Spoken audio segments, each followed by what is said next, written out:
What exactly is a virus, and how does it work? Let's break down the structure of these tiny but powerful invaders.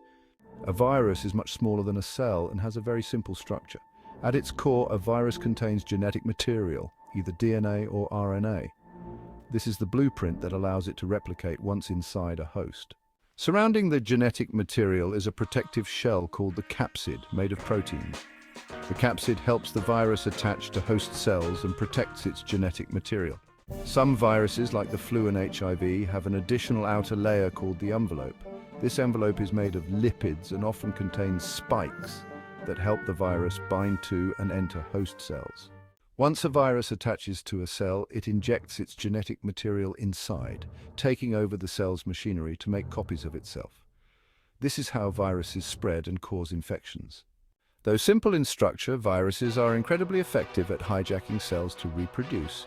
Their unique design makes them a major player in the world of biology.